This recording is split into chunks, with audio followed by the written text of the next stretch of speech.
Let's break down how the plan is actually working on the battlefield. Joining us at the map, Fox News military analyst and retired Army four-star General Jack Keane. General Keane, we have a week of airstrikes. You're up there at the map. We can see where some of the strikes have been. How much damage have those airstrikes done to ISIS? Well, you're right. We've been at it a week in here in Syria. Syria represents the center of gravity, frankly, for ISIS. Why is that? Well, frankly, their command and control main command post is here in Raqqa, and their entire support infrastructure for operations in Iraq are in Syria. This is, in fact, a bona fide sanctuary. So what we've done in a week is we've attacked these oil refineries. $2 million a day is what comes out of these oil refineries for ISIS on the black market. Right here are the staging bases that we've been attacking that lead to operations inside Iraq. So these are staging bases for equipment and troops. There's command and control there as well. Raqqa itself represents the main command and control facility. We've attacked them. They've now moved into villages and towns with the people hiding there, decentralized, trying to conduct operations, now using couriers with thumb drives as opposed to communicating on telephones and radios and certainly satellites.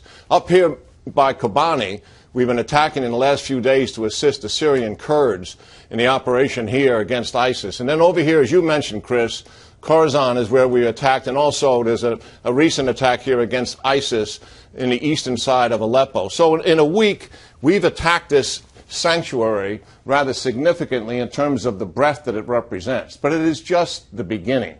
The way we can tell if we're successful is we have to deny ISIS freedom of movement and take the initiative away from them to attack at will.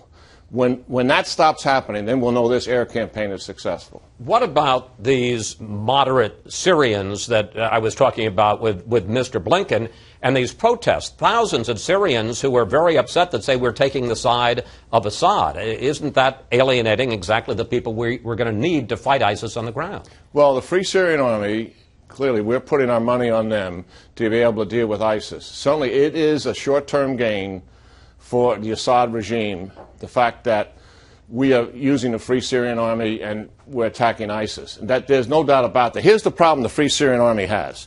They really want to topple the regime in Damascus. And this is where most of the fight takes place, between Aleppo and Damascus, for the Free Syrian Army. We need them to help us with ISIS out here. That is going to be a very difficult proposition for a force of about 50,000. We're going to train about 5,000 annually. They are going to need some help. And you mentioned it, and that's the no-fly zone. If Assad continues to conduct strikes against the Free Syrian Army at will, it'll be very difficult for them to have any success against ISIS. General Keane, thank you. Always good to talk with you, sir.